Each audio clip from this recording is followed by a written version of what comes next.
ایک بچہ آیا نا اپنی ماں کے لیے لباس لینے کے لیے، اور پہلے وہ گیا اپنے چچا کے پاس، اس کی ماں بیوہ تھی اور اس کا لباس پھٹ گیا تھا، اور وہ اپنے چچا کے پاس گیا تو اس نے دھتکار دیا۔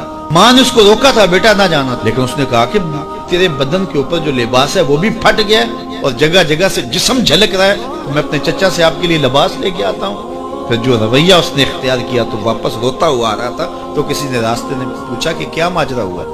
اس نے کہا چچا کے پاس گیا تھا ماں کے لیے لباس لینے، اس نے تو لا کے بھیج دیا۔ اللہ اکبر۔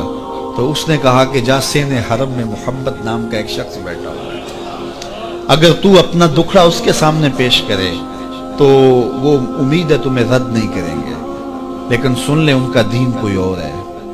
اللہ اکبر۔ اپنے ماں کے پاس آیا تو ماں کو کہا کہ چچا نے تو لا کے بھیج دیا، لیکن آپ کی حالت مجھ سے دیکھی نہیں جا رہی۔ بچہ ابھی شعور کی منزلوں میں قدم رکھ رہا تھا، پہلے بہت چھوٹا تھا، اب اس کے اندر ایک جذبات تھے بچے کے اندر۔ تو ماں نے کہا کہ بیٹا نہیں، ان کے پاس نہیں جانا، سنا ہے کہ جو ان سے ملے دین دھرم چھین لیتے ہیں اس کا۔ اللہ اکبر۔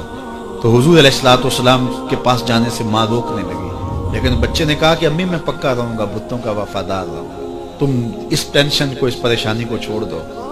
اور حضور کی خدمت میں حاضر ہوا۔ حضور صحن حرم میں چادر اڑے بیٹھے ہوئے تھے، اور جا کے کہنے لگا میں پہلے بات آپ سے کر لیتا ہوں، آپ کا دین میں نے قبول نہیں کرنا۔ حضور مسکرا کے بولے بیٹا بتاؤ کس لیے آئے ہو؟ کہا میری ماں بے لباس ہے، میں آپ سے لباس لینے آیا ہوں۔ حضور نے چادر رحمت اتار کے اس کے کندھوں پہ ڈالی۔ اللہ اکبر۔ وہ واپس آ گیا اور ماں پر حضور کی چادر اڑائی۔ اللہ اکبر۔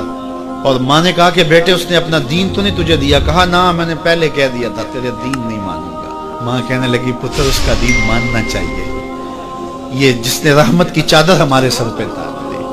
اللہ اکبر۔ تیری تک کے ادامہ میں مرید ہو گئے۔ اس بوڑھی عورت کا قصہ بھی آپ نہیں بھول سکتے، جو گھر کا سامان باندھ کے اپنے دروازے پہ بیٹھی ہوئی تھی، اور اس نے سنا تھا مکے میں ایک جادوگر آیا ہے جسے ملتا ہے اس کا دین چھین لیتا، کہیں ایسا نہ ہو کہ کہیں اس سے ملاقات ہو جائے اور وہ دین ہی میرا چھین لے، مجھے شہر چھوڑ دینا چاہیے۔ گھر کے تھڑے کے اوپر سامان باندھ کے بیٹھی ہے۔ حضور بھی گزرے، اس نے دیکھا تو کہا بھتیجے یہ سامان میرے سر پہ رکھ دے۔ حضور نے سامان اٹھایا، دیکھا تو بوجھل تھا، وزنی تھا، اور بڑھیا کو دیکھا تو کمزور تھی، تو کہا کہ بڑھیا اگر چاہو تو جہاں چاہتی ہو میں خود نہ چھوڑا۔ اس نے کہا اس سے بڑی مہربانی کیا ہوگی؟ حضور نے سامان اٹھایا ہوا ہے اور بڑھیا سے باتیں بھی کرتے جا رہے ہیں۔ تو بڑھیا کو کہا کیوں جا رہی ہے؟ اس نے کہا کہ سنا ہے یہاں ایک جادوگر ہے جو لوگوں کا دھرم لوٹ لیتا ہے، لوگوں کا دین لوٹ لیتا ہے۔ میں نے ساری زندگی بتوں سے وفا کی، میرے آباء و اجداد نے بتوں سے وفا کی ہے، میں چاہتی ہوں دین اجداد ہاتھ سے چھوٹ نہ جائے، آخر اس شہر میں رہتی ہوں کہیں مل نہ جائے۔ خیر حضور نے کچھ نہیں کہا، اس کا سامان نہیں پھینک دیا کہ ٹھیک ہے تم پھر جاؤ۔ سامان اس کا اٹھایا اور جہاں تک اس نے جانا تھا سامان پہنچایا، سامان سپرد کر کے واپس پلٹنے لگے۔ تو اس نے کہا بچے اپنا نام تو بتا دے، لوگ کہیں گے کہ مکہ چھوڑ آئی ہو تو بتاؤں گی ایک جادوگر کے دکھ سے چھوڑ آئی ہوں، تو وہ کتنا برا بھلا کہیں گے شہر مکہ کو کہ جس مکہ سے لوگ نقل مکانی کرنے پہ مجبور ہو گئے۔ تو میں انہیں یہ بھی بتاؤں گی کہ جس مکے میں جادوگر رہتا ہے اتنا اچھا نوجوان بھی رہتا ہے، تو تیرا نام لیا کروں گی، تیرے قصیدے پڑھا کروں گی۔ تو حضور علیہ السلام مسکرا پڑے، کہا بڑھیا جس جادوگر سے بھاگ کے آئی ہے وہ تیرے سامنے کھڑا ہے۔ اس نے کہا سچ سے آپ ہی محمد ہیں؟ حضور نے فرمایا نام میرا یہی ہے۔ تو اس نے کہا پھر آپ کا جادو میرے پہ چل گیا ہے۔ اللہ اکبر۔ تیری تک کے ادامہ میں مرید ہو گئے، لوگوں کی خدمت کریں، بوڑھوں کے کام آئیں، دکھیوں کے کام آئیں، مصیبت زدہ کے کام آئیں۔